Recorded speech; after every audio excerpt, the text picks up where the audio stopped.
Hello dears, നമസ്കാരം. ഇന്നത്തെ നമ്മളെ റെസിപ്പി ബോണ്ടയാണ്. നമ്മൾ സാധാരണ നമ്മുടെ നാട്ടിലെ ബോണ്ടയല്ല, മൈസൂർ ബോണ്ടയാണ് നമ്മളിന്ന് ഉണ്ടാക്കാൻ പോകുന്നത്. വളരെ കുറച്ച് സാധനങ്ങൾ വെച്ചിട്ട് നല്ല അടിപൊളി ടേസ്റ്റി ആയിട്ടുള്ളൊരു ബോണ്ടയാണ്. ചട്നിയുടെ കൂടെയാണ് നമ്മൾ ഈ ഒരു ബോണ്ട കഴിക്കുന്നത്. അപ്പോൾ നമുക്ക് നോക്കാം എങ്ങനെയാണ് ഈ ഒരു ബോണ്ട ഉണ്ടാക്കുന്നത്. അപ്പോൾ ഞാനൊരു പാത്രം എടുത്തിട്ടുണ്ട്. അതിലേക്ക് ഞാൻ 1/2 കപ്പ് തൈരാണ് ചേർത്ത് കൊടുക്കുന്നത്. തൈരിലാണ് നമ്മൾ ഈ ഒരു ബോണ്ടയുടെ ബാറ്റർ റെഡിയാക്കി എടുക്കുന്നത്. ഇതിലേക്ക് നമുക്ക് 1/2 ടീസ്പൂൺ ബേക്കിംഗ് സോഡ വേണം. ഇത് നമ്മൾ സ്കിപ്പ് ചെയ്യാൻ പാടില്ല. ബേക്കിംഗ് സോഡ ഈ ഒരു റെസിപ്പിയിൽ മസ്റ്റാണ്. പിന്നെ നമ്മളിതിലേക്ക് ആവശ്യമായിട്ടുള്ള ഉപ്പ് ചേർത്ത് കൊടുക്കാം. പിന്നെ ഞാൻ ഇതിലേക്ക് ചേർക്കുന്നത് ചെറിയ ജീരകമാണ്. 1/2 ടീസ്പൂൺ ചെറിയ ജീരകം, അതായത് നല്ല ജീരകം. പിന്നെ നമുക്ക് ഒരു 2-3 പച്ചമുളക് ചെറുതായിട്ട് അരിഞ്ഞതും ഒരു ചെറിയ കഷ്ണം ഇഞ്ചി അരിഞ്ഞതും കൂടെ ഇതിലേക്ക് ചേർത്ത് കൊടുക്കാം. ഇനി നമ്മളിതെല്ലാം കൂടെ നന്നായിട്ട് അങ്ങ് മിക്സ് ചെയ്ത് കൊടുക്കാം. അപ്പോൾ നമ്മൾ ഈ ഒരു തൈരും ബേക്കിംഗ് സോഡ ഒക്കെ ചേർത്തത് കൊണ്ട് അതൊന്നും ഒരു പൊങ്ങി വരാനുള്ള ഒരു സമയം നമ്മൾ കൊടുക്കുക. ഇത് നന്നായിട്ടൊന്ന് മിക്സ് ചെയ്തിട്ട് നമ്മളൊരു 2-3 മിനിറ്റ് റെസ്റ്റ് ചെയ്യാനായിട്ട് വെക്കുക. അപ്പോഴേക്കും അത് നന്നായിട്ട് ഇങ്ങനെ കുമ്പള പോലെ വരും. നമ്മൾ ഈസ്റ്റൊക്കെ ചെയ്യുന്ന സമയത്ത് കാണുന്നില്ല, ആ ഒരു പ്രോസസ്സ് ഇവിടെ നടക്കും. അപ്പം ബേക്കിംഗ് സോഡയും തൈരും എല്ലാം കൂടെ ചേർന്ന് നന്നായിട്ടൊന്ന് സോഫ്റ്റായിട്ട് വരും. ഇപ്പം കണ്ടോ, നന്നായിട്ട് ഇങ്ങനെ പൊങ്ങി വന്നിട്ട് നമ്മൾ ഈസ്റ്റൊക്കെ ചേർത്ത് കഴിഞ്ഞാലുള്ള അതേ ഒരു പ്രിപ്പറേഷനാണ് ഇവിടെയും ചെയ്യുന്നത്.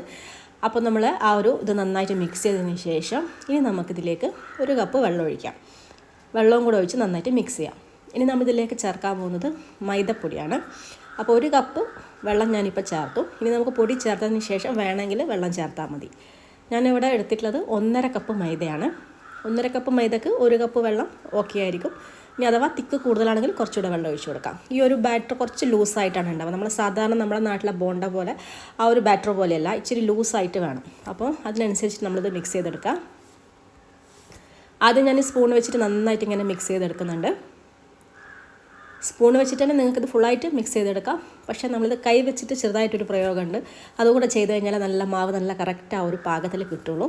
അപ്പോൾ കൈ വെച്ച് ചെയ്യാൻ ബുദ്ധിമുട്ടുള്ളവർ ഈ സ്പൂൺ വെച്ചിട്ട് ഞാൻ ഇതുപോലെ ചെയ്യുന്ന പോലെ തന്നെ അങ്ങ് ചെയ്താൽ മതി.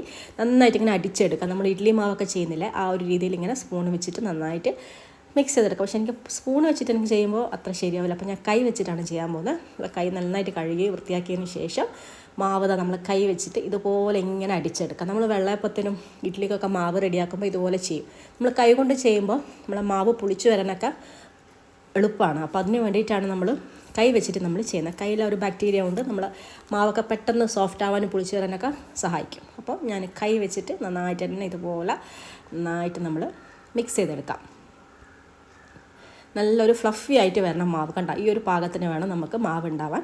അപ്പോൾ നമുക്കിതൊന്ന് ഒരു 15 മിനിറ്റ് നമുക്ക് റെസ്റ്റിനായിട്ട് മാറ്റി വെക്കാം. അതിനുശേഷം നമുക്ക് ചുട്ടെടുക്കാം. അപ്പോൾ ഈ ഒരു സമയം കൊണ്ട് നിങ്ങൾക്ക് വേണമെങ്കിൽ ചട്നിയൊക്കെ ഉണ്ടാക്കാം. ഞാൻ ചട്നി ഉണ്ടാക്കുന്നത് ഇതിൽ കാണിക്കുന്നില്ല. നിങ്ങൾക്ക് ഇഷ്ടമുള്ള ചട്നി ഉണ്ടാക്കാം.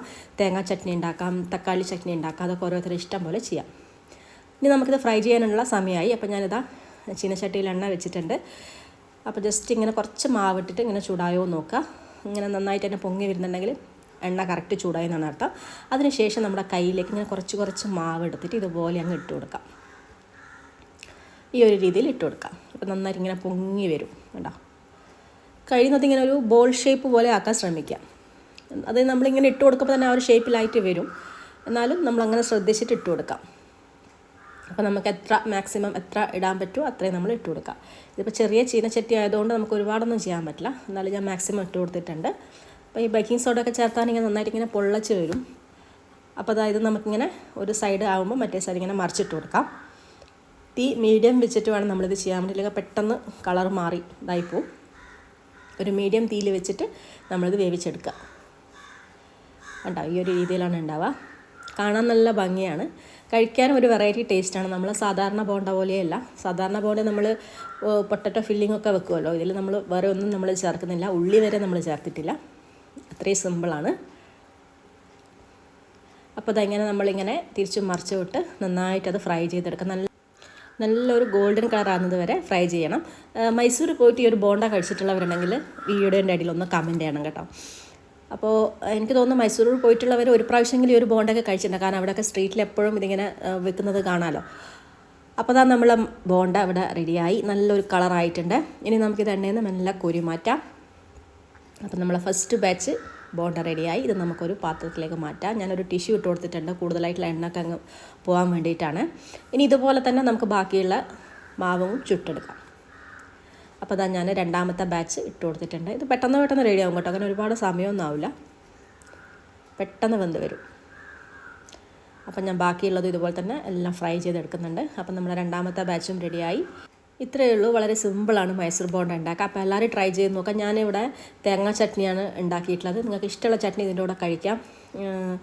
അതായത് ഉള്ളി ചട്നി, തക്കാളി ചട്നി എന്തിൻ്റെ കൂടെയും നല്ല കോമ്പിനേഷനാണ്. അപ്പോൾ എല്ലാവരും ട്രൈ ചെയ്യുക. ഞാനിവിടെ തേങ്ങാ ചട്നി ഉണ്ടാക്കി വെച്ചിട്ടുണ്ട്. അപ്പോൾ ഇത് മുമ്പ് കഴിച്ചിട്ടുള്ളവരുണ്ടെങ്കിൽ നേരത്തെ പറഞ്ഞ പോലെ കമൻറ്റ് ചെയ്യാൻ മറക്കണ്ട. അപ്പോൾ നിങ്ങളെല്ലാവരും ഇത് ട്രൈ ചെയ്ത് നോക്കിയിട്ട് ഫീഡ്ബാക്ക് അറിയിക്കുക. വീഡിയോ ഇഷ്ടപ്പെട്ടിട്ടുണ്ടെങ്കിൽ മാക്സിമം ഷെയർ ചെയ്യാനും അതുപോലെ തന്നെ ലൈക്ക് ചെയ്യാനും കമൻറ്റ് ചെയ്യാനൊന്നും മറക്കണ്ട. മറ്റൊരു നല്ലൊരു റെസിപ്പിയായിട്ട് നമുക്ക് വീണ്ടും കാണാം. അതുവരെ എല്ലാവർക്കും നന്ദി, നമസ്കാരം. താങ്ക്